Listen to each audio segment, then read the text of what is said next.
ಅವರಿಬ್ಬರ ನಡುವೆ ಒಂದು ವಿಚಿತ್ರ ಸಂಬಂಧ ಆಯಿತು. ಅದು ಬದುಕಾಗತ್ತೆ ಅಂತ ಮಧು ಅಂದ್ಕೊಂಡಿದ್ದ ಅನ್ಸತ್ತೆ. ಅದೇ ರೀತಿ ಅವನು ಇದ್ದ. ಆದ್ರೆ ಅವರ ಸಂಬಂಧವನ್ನು ಮೀರಿದ್ದೇನೋ ಅವರಿಬ್ಬರ ನಡುವೆ ಸರದಾಡ್ಬಿಡ್ತು.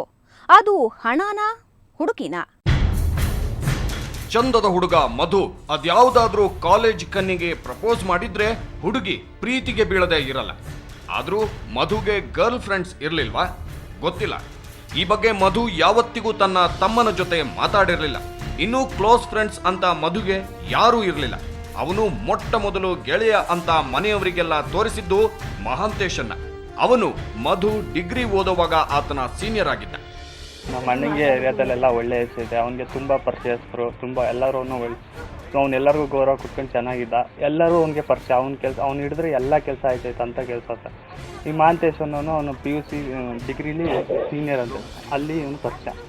ಕಾಲೇಜಲ್ಲಿ ಅವನು ಇಲ್ಲಿ ಈ ಏರಿಯಾಗೆ ಬಂದಾಗ ಅವನು 2 ವರ್ಷದಿಂದ ಈ ಏರಿಯಾಗೆ ಬಂದ. ಅವಾಗಿಂದ ಅವನ ಜೊತೆ ಸ್ವಲ್ಪ ಫ್ರೆಂಡ್ಶಿಪ್ ಜಾಸ್ತಿ ಆಯಿತು.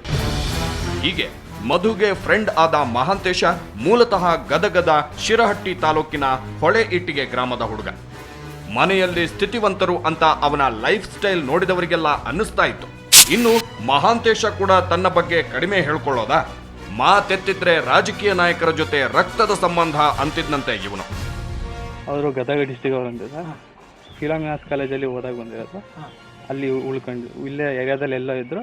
ಸದ್ಯ ಒಂದು 2-3 ವರ್ಷಗಳಿಂದ ಅವನು ಈ ಏರಿಯಾಗೆ ಬಂದ.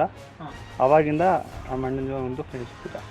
ಒಳ್ಳೆ ಬ್ಯಾಕ್ ಗ್ರೌಂಡ್ ಇರೋ ಹುಡುಗನ ಜೊತೆ ಫ್ರೆಂಡ್ಶಿಪ್ ಇದ್ರೆ ಹೆಲ್ಪ್ ಆಗುತ್ತೆ ಅಂತ ಮಧು ಮಹಾಂತೇಶ್ ಜೊತೆ ಕ್ಲೋಸ್ ಆಗಿರಬಹುದು.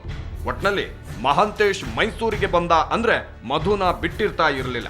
ಒಬ್ಬರಿಗೊಬ್ಬರು ಪ್ರಾಣ ಸ್ನೇಹಿತರು ಅಂತ ಎಲ್ಲರಿಗೂ ಗೊತ್ತಿತ್ತು.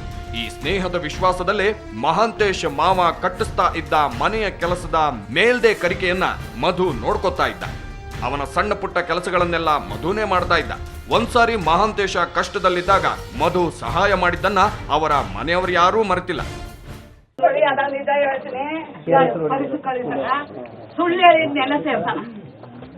ನಮ್ಮೆಲ್ಲ ಹೇಳ್ತಾನೆ ಅವನ ಕೈಲಿ. ಅದಕ್ಕೆ ಅವ್ನು ಪರದೇಶಿ ಆಗಿದ್ದ. ಯಾರು ಅಪ್ಪ ಅವ್ವ ಯಾರು ಇಲ್ಲ. ಇವನೇ ಹೋಗೈತ ಅವನ ಬಯಸ್ಕೊಟ್ಟಾನ. ನಮಗಷ್ಟು ಮೋಸ ಮಾಡೋಣವ. ಇವರಿಗೆ ಮೋಸ ಆಗಿರೋದಂತೂ ನಿಜ. ಆದ್ರೆ ಈ ಹೆಂಗಸರು ಯಾರಿಗೂ ಮಧು ಮತ್ತು ಮಹಾಂತೇಶ್ ನಡುವಿನ ಸ್ನೇಹದ ಬಗ್ಗೆ, ವ್ಯವಹಾರಗಳ ಬಗ್ಗೆ ಡೀಟೇಲ್ ಆಗಿ ಗೊತ್ತಿರಲಿಲ್ಲ. ಅಷ್ಟಕ್ಕೂ ಮಧು ಮಿಸ್ ಆದಾಗ ಪೊಲೀಸ್ ಠಾಣೆಗೆ ಹೋದ ತಂದೆ ಪ್ರಭುಸ್ವಾಮಿ ಕೂಡ ಅವರಿಬ್ಬರ ಸ್ನೇಹದ ಬಗ್ಗೆ ಮಾತಾಡಿರಲಿಲ್ಲ. ಅವರಿಗೆ ಮಧು ಮಿಸ್ ಆಗೋದಕ್ಕೂ ಮಹಾಂತೇಶನ ಜೊತೆಗಿನ ಗೆಳೆತನಕ್ಕೂ ಸಂಬಂಧ ಇರಬಹುದು ಅಂತ ಮೊದಲು ಯಾವತ್ತೂ ಅನಿಸಿರಲಿಲ್ಲ. ಹಂಗಾಗಿ ಹುಡುಗ ಕಾಣ್ತಾ ಇಲ್ಲ ಅಂತ ಹೇಳಿದವರು ಸ್ಟೇಷನ್ನಲ್ಲೇ ಯಾರ ಬಗ್ಗೆನೂ ಅನುಮಾನ ವ್ಯಕ್ತಪಡಿಸಿರಲಿಲ್ಲ. ಮದನ್ ಕುಮಾರ್ ಅಂತ ಎಲಿಯಸ್ ಮಧು ಅವರು MCom ವಿದ್ಯಾರ್ಥಿಗಳು ಮಹಾಜನ PG ಕಾಲೇಜಲ್ಲಿ ದಿನಾಂಕ 19 ಮೇ 2011ರಿಂದ ಅವರು ನಾಪತ್ತೆ ಆಗಿದ್ರು. ಅವ್ರ ಮನೆಯವರು 3-4 ದಿನ ಹುಡುಕಾಡಿ ಅವ್ರ ಬಗ್ಗೆ ಮಾಹಿತಿ ಸಿಗದೆ ಕಾರಣಕ್ಕೆ NR ಪೊಲೀಸ್ ಠಾಣೆಯಲ್ಲಿ 24ನೇ ತಾರೀಕಿಗೆ ಒಂದು ಮ್ಯಾನ್ ಮಿಸ್ಸಿಂಗ್, ಮನುಷ್ಯ ಕಾಣೆ ಆಗಿರೋ ಒಂದು ಕೇಸ್ ಅವರು ಕೊಡ್ತಾರೆ.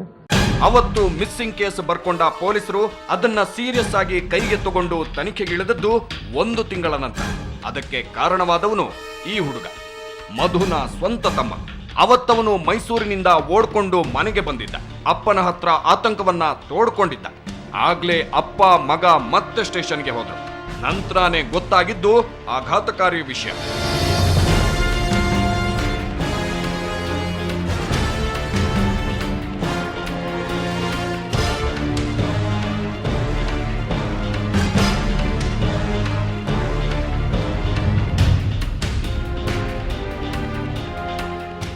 ಅಷ್ಟು ದಿನಾನೂ ಮಧು ಅದೆಲ್ಲೋ ಚೆನ್ನಾಗಿರ್ತಾನೆ, ಯಾವತ್ತಿಗಾದ್ರೂ ಹೆತ್ತವರ ನೆನಪಾದಾಗ ವಾಪಸ್ ಬಂದೇ ಬರ್ತಾನೆ ಅನ್ನೋ ಭರವಸೆ ಅವರಿಗಿತ್ತು.